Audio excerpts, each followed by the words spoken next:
Underground PUBG gaming cafe. पापा phone चाहिए था, दिला दो ना।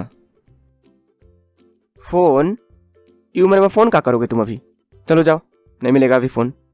जाओ पढ़ाई करो अपना। अरे पापा इसलिए तो मांग रहा हूँ ना फोन, आजकल फोन से ही पढ़ाई होता है, इसलिए तो आपसे फोन मांग रहा हूँ। दिला दो ना पापा प्लीज यार, पापा पापा प्लीज। पढ़ाई वो भी फोन से? तुम हमको लुल्लू समझ कर रखे हो क्या? फोन से होता है पढ़ाई कि कॉपी किताब से होता है? चलो जाओ, बहस मत करो हमसे, जाओ जाओ अपना पढ़ाई करो, भागो। पापा पूरे क्लास में अकेले मेरे पास ही फोन नहीं है, बाकी सबके पास है। दिला दो ना, इसकी जरूरत होती है प्लीज पापा। मम्मी देखो ना, पापा फोन नहीं दिला रहे हैं, प्लीज मम्मी। पापा से बोलो ना फोन दिलाने के लिए, मम्मी बोलो ना पापा से प्लीज। अब उतना जिद कर रहा है तो दिला दो ना उसको फोन, एक फोन ही तो है, क्या करना है उसमें? हाँ सर पे चढ़ा दो इन लाडले को, पढ़ाई इनसे हो नहीं रही है, फोन चाहिए इनको। ये लो फोन, और हाँ सिर्फ पढ़ाई करना, गेम मत खेलने लगना। क्या नाम है उस गेम का? पापा पबजी। हाँ देखो, गेम का नाम इनको तुरंत याद आ गया। बेटा अगर तुमको देख लिए ना गेम खेलते हुए, फोन तो छीने लेंगे, तुम्हारा पढ़ाई भी बंद करवा देंगे ऊपर से। जाओ अब। फोन मिलने के बाद पीकू अपने दोस्त सतीश के पास आकर बोलता है, ओए सतीश ये देख फोन। अरे वाह, फोन मिल गया तेरे को, चल खेलते हैं चल। धीरे धीरे पिंकू को उस गेम की आदत लगने लगी। वह सारा दिन फ़ोन में ही लगा रहता था उस गेम को खेलने के लिए। वह कभी कभी स्कूल भी नहीं जाता था उस गेम की वजह से। एक बार उसकी मम्मी पिंकू से कहती है, पिंकू चल बेटा खाना खा ले। अभी भूख नहीं है मम्मी, बाद में खाऊंगा मैं। ओए तू आज स्कूल जाएगा? अबे हट, कौन जाएगा स्कूल? मैं तो आज पूरा लेवल पार करूंगा उस गेम का, पबजी में। हाँ मैं भी नहीं जाऊंगा आज, चल साथ खेलते हम लोग। इस तरह सारे टीनेजर्स और युवक इस गेम के पीछे पागल होने लगे। वो स्कूल छोड़ छोड़कर सारा दिन इस गेम को ही खेला करते थे। इस समस्या को देखते हुए सरकार ने इस गेम को बैन करने का फैसला ले लिया। सरकार के इस फैसले से गेम बैन हो जाने के बाद युवक मानो और बेचैन होने लगे। वो और ज्यादा परेशान होने लगे इस गेम को खेलने के लिए। गांव में एक सुरेश नाम का आदमी था। उसने देखा कि गेम बैन हो जाने के बाद ये बच्चे काफी बेचैन हैं, काफी परेशान हैं, लगता है उनको इस गेम की आदत लग चुकी है। उसके मन में एक आइडिया आया कि क्यों नहीं अगर मैं एक गेम कैफे बनाऊं और उसमें इन बच्चों को खिलाऊं तो मैं काफ़ी पैसे कमा सकता हूं, और वैसे भी इन्हें इस गेम की आदत लग चुकी है तो ये उसके लिए कुछ भी करने के लिए तैयार हो जाएंगे। उसने अपने घर के पीछे गार्डन में एक अंडरग्राउंड गेमिंग कैफे बनाया। उस अंडरग्राउंड गेमिंग कैफे में उसने बहुत से कंप्यूटर लगा रखे थे उन बच्चों को खेलने के लिए। वैसे तो सरकार ने इस गेम को बैन कर दिया था, लेकिन वो दूसरे सर्वर से कनेक्ट करके गेम को चलाता था। एक दिन वो बच्चे आपस में बात कर रहे थे तो सुरेश उनके पास जाता है और कहता है, बच्चों तुम लोग गेम खेलना चाहते हो? हाँ वही गेम जो तुम लोग बहुत पसंद करते हो। अगर वो गेम खेलना चाहते हो तुम लोग तो पहले वादा करो ये बात किसी को बताना मत। मैंने एक अंडरग्राउंड गेमिंग कैफे बनाया है जिसमें तुम जितना चाहो उतना गेम खेल सकते हो, तुम्हें कोई मना भी नहीं करेगा, पर यह बात किसी को बतानी नहीं होगी तुम लोगों को। सुरेश उन बच्चों को अपने अंडरग्राउंड गेमिंग कैफे में कंप्यूटर्स को दूसरे सर्वर से कनेक्ट करके खिलाता था और उनसे घंटे के हिसाब से पैसे वसूलता था। क्योंकि बच्चों को उस गेम की लत लग चुकी थी तो वो उस गेम के लिए बड़ी कीमत भी चुकाने के लिए तैयार हो जाते थे, जिससे सुरेश उनसे मनमानी पैसे वसूलने लगा। बच्चे अपने घर में किसी दूसरे काम के बहाने पैसे मांगते थे और उन पैसों से इस अंडरग्राउंड गेमिंग कैफे में आकर गेम खेला करते थे। एक दिन पीकू अपनी मम्मी से, मम्मी कुछ पैसे चाहिए दो ना। तो उसकी मम्मी कहती हैं, क्यों चाहिए तुमको पैसे? क्या करना है अभी पैसे का? नहीं मिलेगा। अरे दो ना मम्मी, तुम बहुत सवाल करती हो, दो ना कुछ काम है। कुछ दिनों के बाद पिंकू फिर से अपनी मम्मी से पैसे मांगता है। इस बार वह स्कूल में प्रोजेक्ट के बहाने पैसे लेता है। पैसों को लेकर वह ट्यूशन जाने के नाम पर उस गेमिंग कैफे में जाता था गेम खेलने के लिए। पिंकू की मम्मी को थोड़ा शक हुआ। उसने अपने मन में सोचा, आखिर करता क्या है लड़का इन पैसों का? कुछ तो गड़बड़ कर रहा है, मुझे तो कुछ समझ ही नहीं आ रहा ये क्या कर रहा है। पता लगाना पड़ेगा, कुछ तो गड़बड़ है। एक दिन पिंकू जब ट्यूशन जा रहा था तो उसकी मम्मी ने छिपकर उसका पीछा किया। उन्होंने देखा कि पिंकू सुरेश के घर में जा रहा था। उन्होंने सोचा, ये पिंकू सुरेश के घर में क्यों जा रहा है? ये तो उसको जानता भी नहीं है। पिंकू के कुछ आगे जाने के बाद उन्होंने आगे जाकर देखा कि पिंकू सुरेश के घर के पीछे बने गार्डन में जमीन के अंदर की तरफ जा रहा था। ये देखकर वो एकदम शॉक हो गई। पिंकू के जाने के बाद वो भी उस जमीन के अंदर गई और वहां जाने के बाद ये देखा कि पिंकू और उसके दोस्त सब कंप्यूटर पर गेम खेल रहे हैं, वो भी वो गेम जो सरकार ने कुछ दिन पहले बैन कर दिया था। वो वहां पर जाकर पिंकू को डांट लगाती हैं। पिंकू, तुम यही करने के लिए पैसा लेते थे, गेम खेलने के लिए पैसा बर्बाद करते हो। चलो अभी घर पे बताती हूँ। और उस सुरेश को भी डांट लगाती है।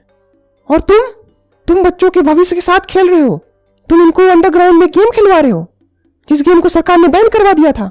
तो सुरेश उनसे कहता है, हेलो मैडम, इसमें गलती आपके बच्चों की है।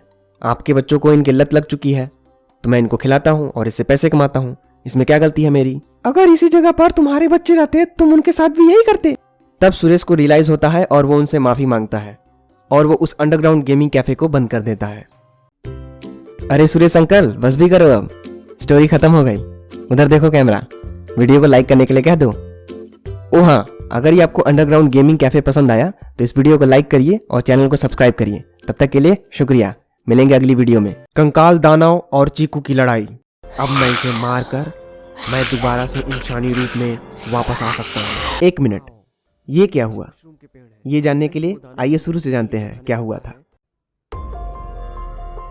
ये चीकू है। चीकू अपने स्कूल से आने के बाद ट्यूशन के लिए निकल जाता है। उस दिन चीकू को ट्यूशन से आने में थोड़ी देर हो जाती है और शाम हो जाती है। चीकू को अपने घर जाने के लिए एक जंगल से होकर गुजरना पड़ता था और शाम हो जाने के कारण चीकू को थोड़ा डर भी लगने लगता है। जब चीकू को डर लगता है तो वो अपने आप से कहता है, कम ऑन चीकू, डर मत, you are a brave boy. ये कहकर वो आगे बढ़ने लगता है। चीकू जैसे ही वहां से आगे बढ़ता है उसे कुछ दूर पर कुछ मशरूम के पेड़ दिखाई देते हैं जिसमें से बहुत रोशनी आ रही होती है। वो उनको देखने के लिए आगे बढ़कर उन्हें देखने के लिए जाता है और सोचता है, वाओ, कितने अच्छे मशरूम के पेड़ हैं और इनमें से गजब की रोशनी आ रही है। इसके बाद चीकू वहाँ से आगे बढ़ जाता है। कुछ देर चलने के बाद उसे एक और बड़ा विशाल मशरूम का पेड़ दिखता है जिसको देखने के बाद चीकू सोचता है, क्या बात है, मेरे को तो आज बहुत सारे मशरूम के पेड़ दिख रहे हैं और इस बार ये इतना बड़ा विशाल का है मशरूम का पेड़। कुछ तो बात है इस जंगल में। उस जाइंट बड़े से मशरूम के पेड़ में एक दरवाज़ा भी बना होता है जिसको देखकर चीकू बहुत चौंक जाता है। जैसे ही चीकू उस दरवाजे को खोलने के लिए आगे बढ़ता है उसमें से रोशनी निकलने लगती है और ये सब चीकू देखकर एकदम डर जाता है। उस पेड़ में बना दरवाज़ा अपने आप खुलने लगता है और चीकू उस पेड़ की तरफ आकर्षित होने लगता है, मानो कोई उसको अपनी तरफ जबरदस्ती खींच रहा हो। उस पेड़ में प्रवेश करने के बाद चीकू सीधे एक दूसरी दुनिया में पहुंच जाता है जहां पर उसे एक खोपड़ी से बना मंदिर दिखता है। चीकू सोचता है, अरे ये मैं कहाँ आ गया, ये कौन सी दुनिया है। और उस खोपड़ी वाले मंदिर पर कंकाल वाले दानव रहते थे। चीकू सीढ़ियाँ चढ़कर ऊपर की तरफ जाने लगता है। जैसे ही वो ऊपर पहुंचता है वो दानव उसे पकड़ लेते हैं और उस कंकाल दानव के पास पेश कर देते हैं। वो कंकाल दानव उसे देखकर खुश होता है। वो कहने लगता है, हा हा हा हा हा, ले आओ इस इंसान को मेरे पास। अब मैं इसे मार कर मैं दोबारा से इंसानी रूप में वापस आ सकता हूँ। ले आओ उसको मेरे पास। पर जैसे ही वो दानव उस चीकू का चेहरा ध्यान से देखता है वो कहने लगता है, हाँ, ये किसे लेते आए तुम लोग तो ये गलत इंसान को लेते आए। ये वो इंसान नहीं है जिसकी मुझको बलि देनी थी। हाँ, लोगों ने गलत इंसान को पकड़ के लेते आया। फिर वो दानव सोचता है और उससे कहता है, यही इंसान उसे यहाँ तक लेके आएगा। सुनो लड़के, तुम्हारे पास सिर्फ 2 दिन का वक्त है। अगर 2 दिन के अंदर तुम उस लड़के को मेरे पास नहीं लेके आते हो तो मैं तुम्हें और तुम्हारे परिवार को कच्चा चबा जाऊंगा, तबाह कर दूंगा तुम्हारे परिवार को। समझ गए ना तुम? सिर्फ 2 दिन है तुम्हारे पास। फिर वो दानव चीकू को वहां से भेज देते हैं। वहां से जाने के बाद चीकू गांव में आकर उस टिंकू नाम के लड़के की तलाश करनी शुरू कर देता है। गांव में आने के बाद चीकू उस लड़के टिंकू के बारे में गांव के लोगों से पूछा करता था ताकि वह उसका जल्द से जल्द पता लगा सके। आप किसी टिंकू नाम के लड़के को जानते हो? वो इधर ही कहीं आसपास गांव में रहता है, जानते हो आप उसको?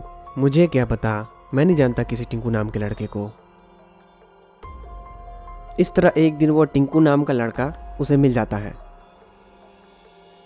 और वो उससे मिलकर उसे उस घटना के बारे में पूरी बात बताता है और उससे कहता है तुम्हें उस दानव से घबराने की ज़रूरत नहीं है, मैं तुम्हें उससे ज़रूर बचा लूँगा, तुम चिंता मत करना।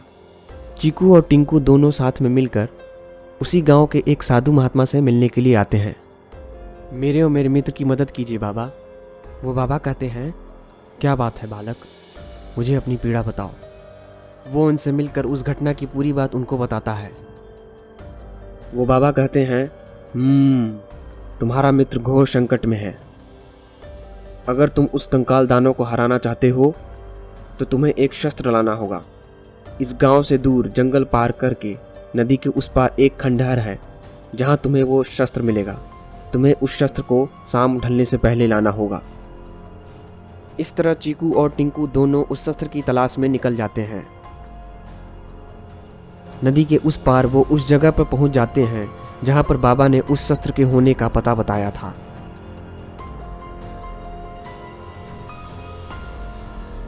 वो उस शस्त्र को हासिल करने के लिए उस खंडहर में अंदर प्रवेश करते हैं और वो चीकू और टिंकू दोनों उस खंडहर टावर पे चढ़कर उस शस्त्र को हासिल करते हैं जिससे उस कंकाल दानव को हराया जा सकता था। चीकू टिंकू को उस जगह पर लेके आता है और उससे कहता है तुम आगे जाओ, मैं पीछे से आऊँगा, मैं पीछे से छिपकर इंतजार करूँगा और सही समय आने पर उन दानवों को मार दूंगा। इस तरह टिंकू वहाँ पर पहुँचता है और चीकू पीछे छिपकर इंतजार कर रहा होता है। वो दानव कहता है अब मैं इस इंसान को मारकर दोबारा से इंसानी रूप में आ सकता हूँ।